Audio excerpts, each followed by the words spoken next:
Well, welcome back to another Coffee and a Chat. Today, I want to tell you a story. I want to tell you about my friend Timothy. His mother named him very well. So, Tim was probably about 14 the first time I met him. He was in the youth group at church with my brother-in-law, who was like 14 at the time too. And in fact, my brother-in-law had quite a group of guys from the church that were buddies with him, all different ages.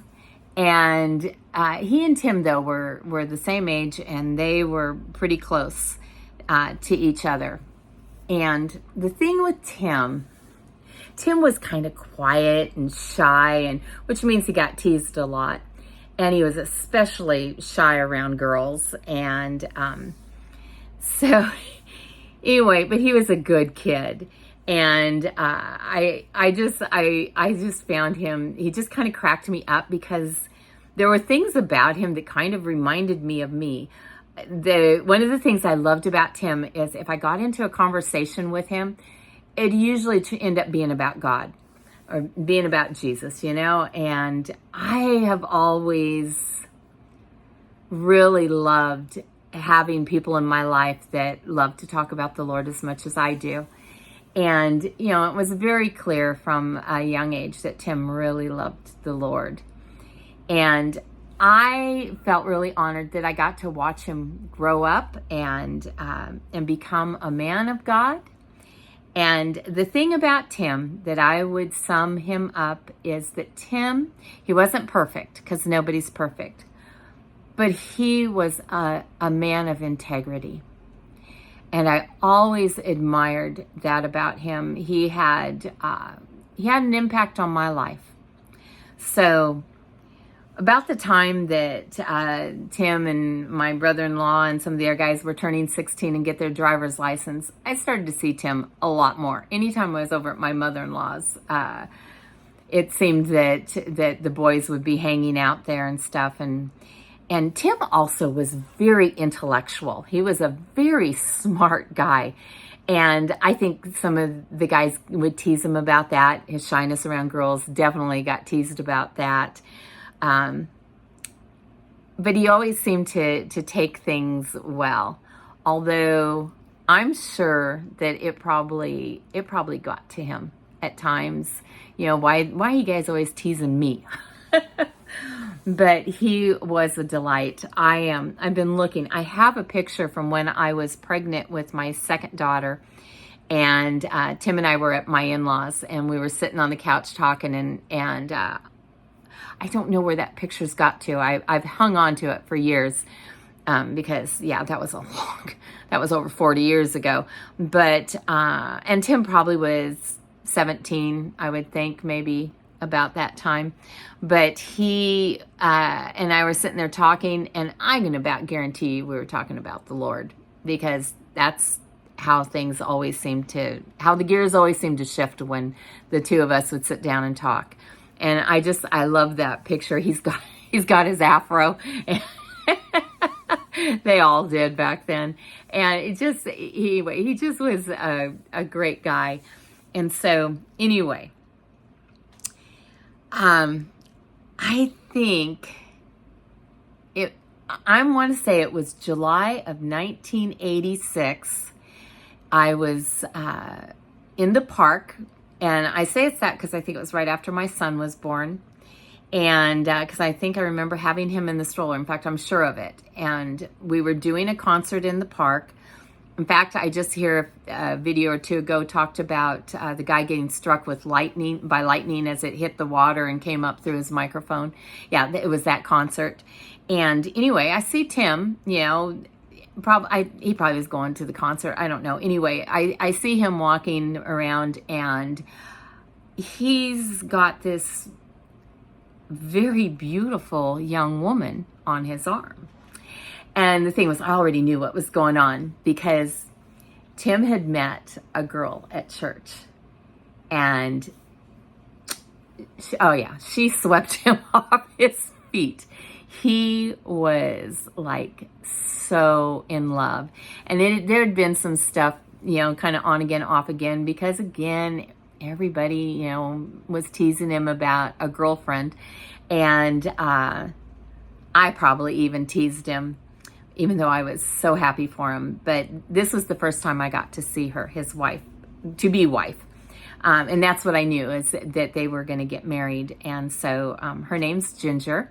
She's a good friend of mine too. And so anyway, I remember, having to push the stroller and hurry up. That's how I remember that I had my son in the stroller, and hurry up and go see Tim. And like, okay, so, oh my word, she's so beautiful. Like, what does she see in you? The teasing would start again. And Ginger she is a very beautiful woman. And so anyway, you could just tell he was so in love. And I was thrilled because the first time meeting her, I could tell she really, really loved him. And that's all I wanted for Tim, is I wanted him to have that awesome marriage. She loved Tim. She loved the Lord. I was happy about it. And, and I kept going, way to go, man. You did better than most of the other guys. So they did end up getting married. And then, in time, got to know Ginger, be there, as they had their family and raised their family, and watched him really develop into this amazing man of God. Now, Tim this is when I was married to my first husband, and he pastored a few churches, and Tim was our worship leader I want to say in 3 churches that he had pastored. And anyway, that was Tim's gift. One of his greatest gifts was that Tim not only was a great singer, and he could play guitar, and he was wonderful, and it was a joy to listen to him. But it was more than that.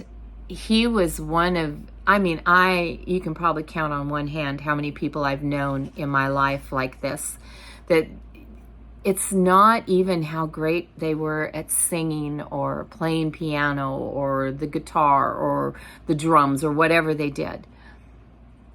But it was the fact that they were gifted in a way that would just usher you in to the presence of God. I loved when Tim would begin to worship, and it was like it would feel like maybe he wasn't even aware of the people around anymore, that he was caught up, just him and the Lord, and it was just so easy to go there.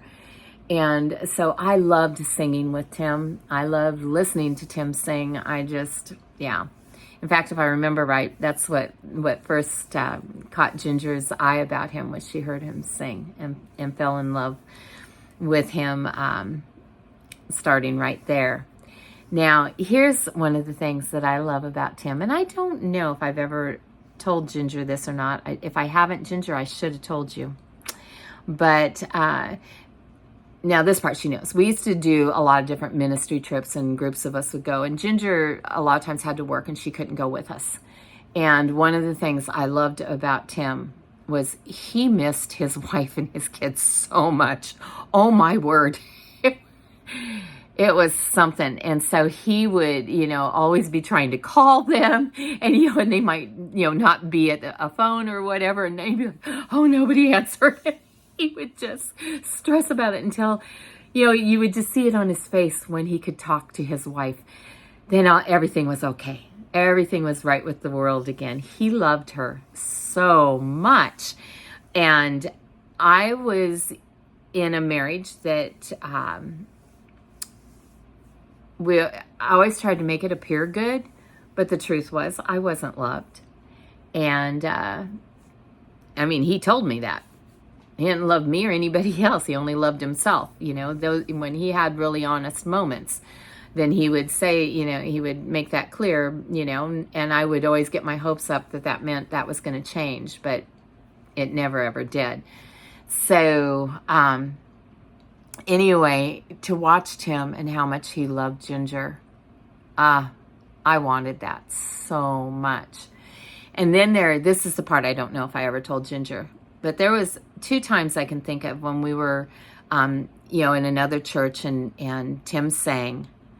And afterwards, some woman, some young gal is just like, oh, that Tim, he can sing, is he married? Yes, he is. And he has a beautiful family. Oh, that doesn't matter. I just really like him. Do you think he would talk to me? It was ridiculous, and it always, that kind of stuff. I have this other friend, Keith, with these piercing blue eyes. I've been through that before on ministry trips too, where some girl is like, oh, he's just so handsome. It's like, both these guys are like little brothers to me, and I'm like, whatever, they're married, they've got families, back off. But there's some women that are just, I don't know. They don't care about that. But I will say this not only about Tim, I'm going to say it about Keith right now too, is both of them. I never, ever saw them even have a glint of like, oh. It was always like, no, I'm not interested. And both of them at different times had asked me, could you get her away from me? And I would run interference and, and get the gal away from them, and so that they could make their escape. And so I'm going to throw Keith in here with Tim on this one, because both of these men are great men of integrity with, when other women would be inappropriate towards them. I never saw them even I never saw even an ounce of joy or interest or anything. It was always like, no, these men are 2 men that are committed to their wives, very committed. And I appreciate that about both of them. And probably in honesty was jealous at times of their wives, that they had such loving, devoted husbands, because I didn't, and I wanted that. But that's not the way to get it. Okay. So Tim was always this man of integrity, whatever went on around us. And he was very serious about his relationship with the Lord and the ministry God had given him. And he just, I just loved that about him. Still do love that about him.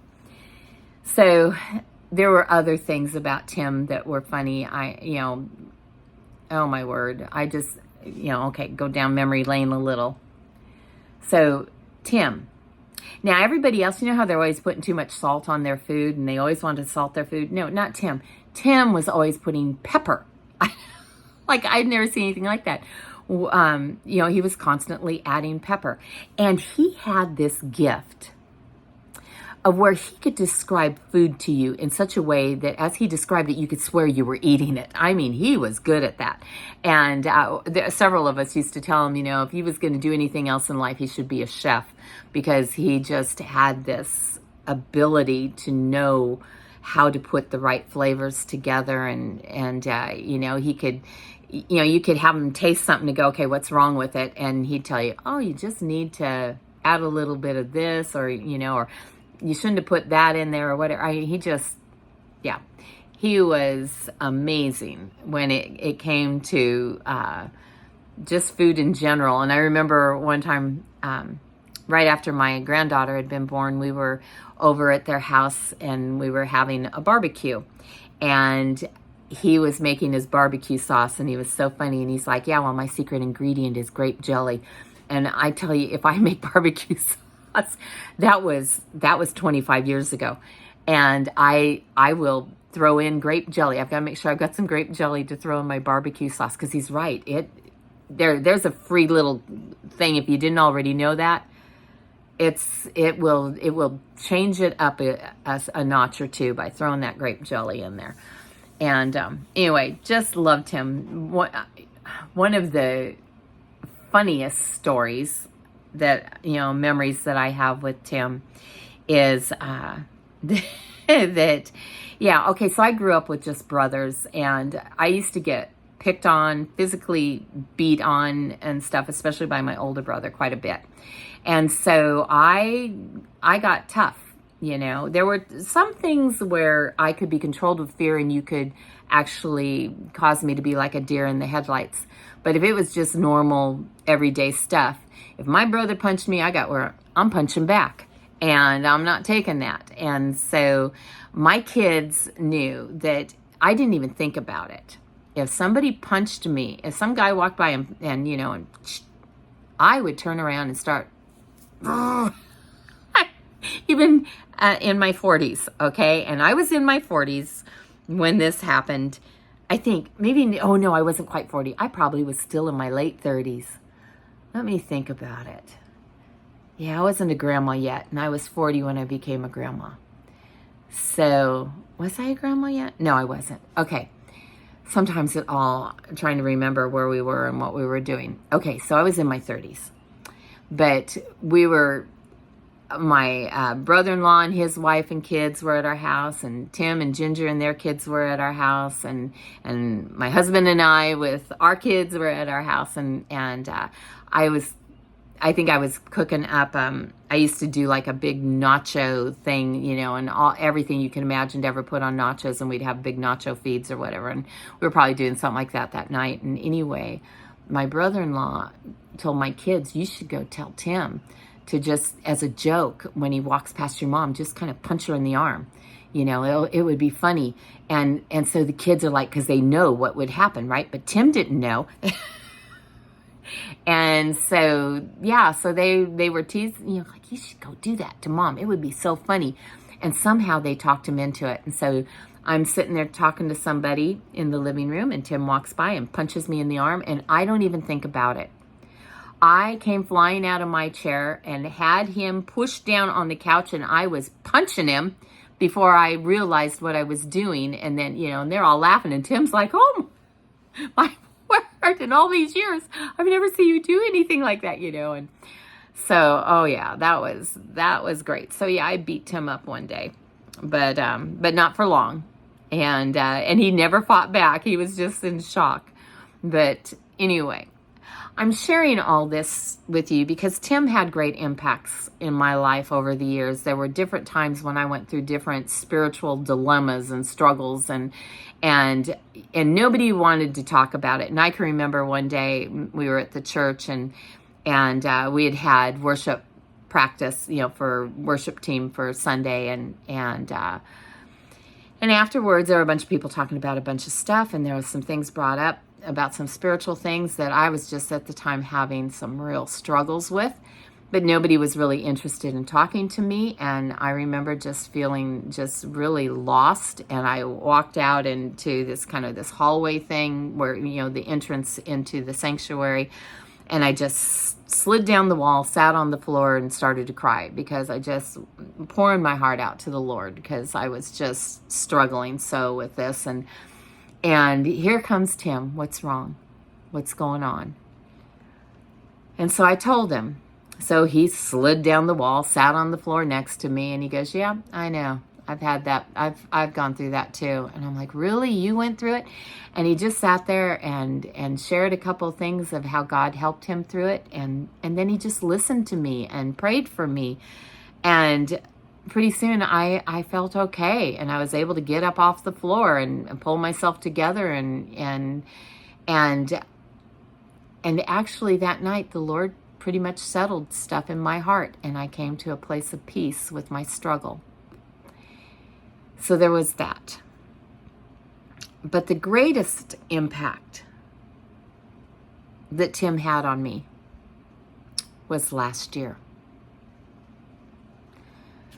On July 8th, which happens to be my granddaughter's birthday, one of my daughters got hold of me and said, Mom, I think Tim passed away. And I'm like, no, there's no way. This was actually the next day on the 9th. And I'm going, there's no way. What? He's younger than I am, you know? And I mean, he's fine. He's nothing like, you know, you must have misunderstood. And she goes, no, I don't think so, Mom. I think he passed away.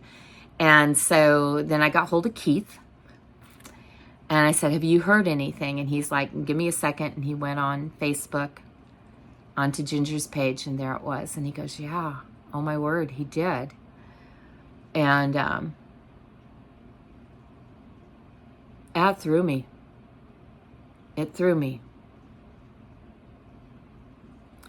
And so I didn't know what to say. I didn't want to say the wrong things. I hadn't talked to Ginger in quite a while. But I had to reach out to her. And so I prayed and I went ahead and reached out to her, and she received me with open arms and told me what was going on. And I was so heartbroken for her and her kids and grandkids and all of that, because Tim was such an important person. So anyway, Ginger let me know when the service was going to be. And of course, I'm 3,000 miles away, but they had it to where you could watch online. And so I went to Tim's service, 3,000 miles away. And that day,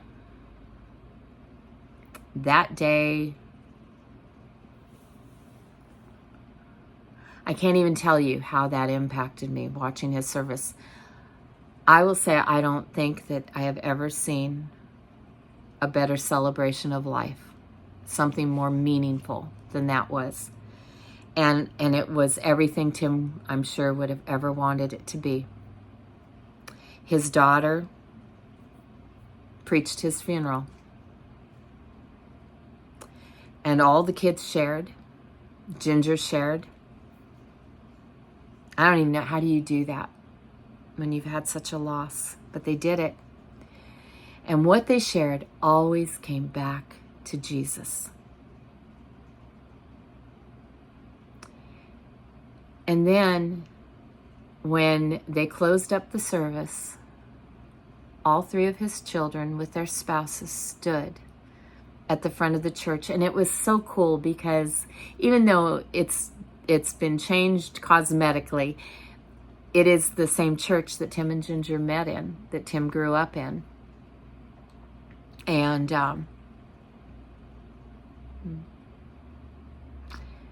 all three of his kids, grown adults with their spouses, stood at the front of the church for anyone that might want to give their heart to Jesus, that might want to know the Lord. They stood there ready to pray with them. That's what was important to his children. To talk about how God was a part of their father's life. To talk about how even their father's death, they could see God in it. And that there was nothing more important to them, their mother, and there would have been nothing more important than their father, but for them to extend an invitation for anyone that would give their heart to the Lord, that would want to do that. And I sat there and I wept and I wept and I wept. Because I can't imagine any better legacy. Do I have a legacy like that to leave? Would my kids do that? I doubt that when I go home to be with the Lord, I doubt there'll ever even really be any big service or anything. I suppose Marvin and maybe, some of my friends will get together and share some memories at most. And that's fine with me. Because even if there was a service, I've said for a long time, I don't want it to be about me. I want it to be about Jesus. Because he's really all that matters. And see, Tim was that way. It was perfect. And it began to eat at me. What was I leaving? I may not have my children standing at the front of a church waiting to pray. Oh, I would love it. But that may not ever be what would happen. But what have I done? And I'm so far away from so many people that mean so much to me. And see, I began to think, I want to share my story, my stories. I want to share what Jesus has done in my life. I want to make sure my kids and my grandkids and my great-grandkids know these things about me. I mean, my kids know some of them, but do they remember? I wanted to leave something lasting.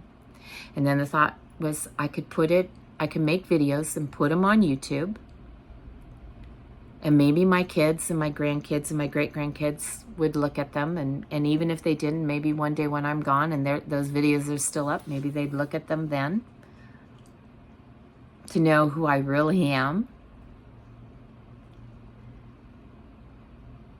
Oh, but then, would the videos be good enough? Is it okay for other people to watch? I don't even know how to do it, and I had so many doubts.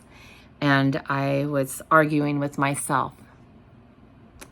And that's when God woke me up early one morning and said, get up and do it. You already know some of what you want to say. You know the introduction. And so I really was thinking that it was for my kids, my grandkids, and my great-grandkids. And if a few other people saw it, that would be okay too. And yet, I had no idea what God was doing that morning. Now, do I have this huge channel at this point? No, I have, 266 subscribers, which to me is amazing. I, have almost 25,000 views total. It's not huge, but for me it is. And it's up there. It's out there. And it has made a difference in some people's lives. And since I, started doing those videos, I have seen somebody come to the Lord as a result of my stories and my testimonies and what God's done in my life. They began to see that they wanted that too. They needed that. And it has made a difference for some people. Even if it only makes a difference for one person, it's worth it, right?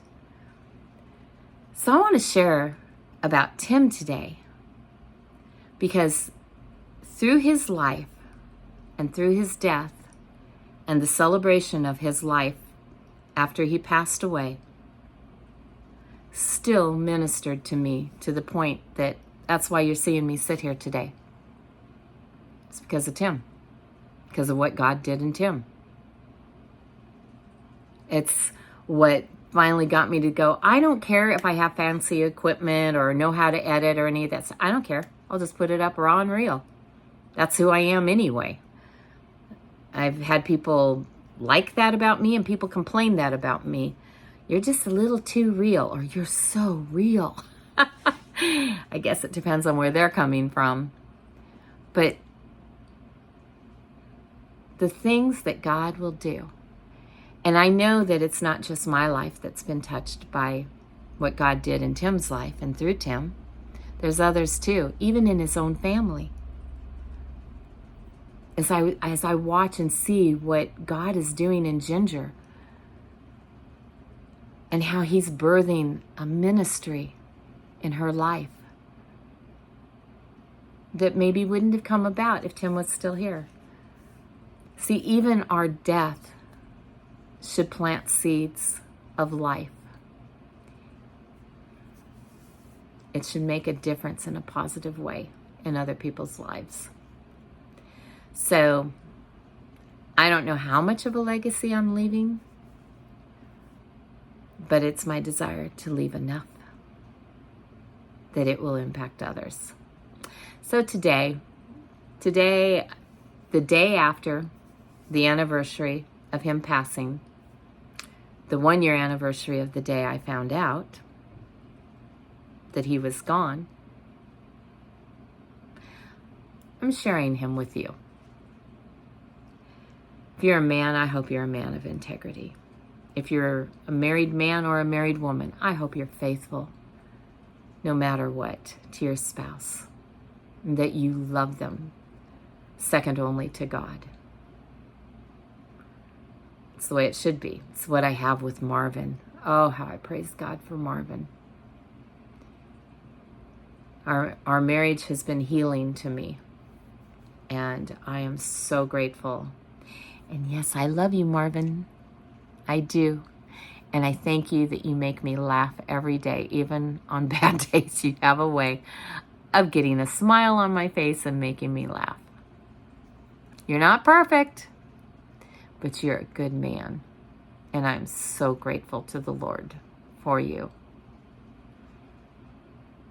I missed him. It's still hard for me to imagine he's gone. But I'm so thankful for the legacy he left behind. And I am so thankful for Ginger. I've learned so much from her. She and I, we've got some wacky stories. Yeah. Ginger's way prettier than me, way stronger than me, way cooler than me. But yeah, we've had some adventures, and some of my most favorite ministry trips are the ones when Ginger could go, because I love her and I admire her, and Ginger, I am so proud of you and who you keep becoming more and more every day as you put your faith in God to carry you through some really, really hard times of this loss. I can't even imagine. But you've kept your faith, and you are a woman of integrity. Tim would be so proud of you. All right. I love you guys. Feeling a little teary now. Yeah. I've cried enough on YouTube. But I love you guys. Thank you for all of you who have subscribed. If you haven't subscribed and you find this even remotely interesting, I would love for you to subscribe and hit that notification bell so you know every time a new video comes up. And thank you for those of you that hit the like buttons. It actually helps get my videos out there more. And those of you that leave comments, contact me by email, send letters. All my contact information is in the description of this video. And I just thank all of you for everything you've done to help this channel be a success. But of course, the greatest thanks is to Jesus Christ, because this is for him, not me. All right. I love you guys. I'll talk to you again real soon.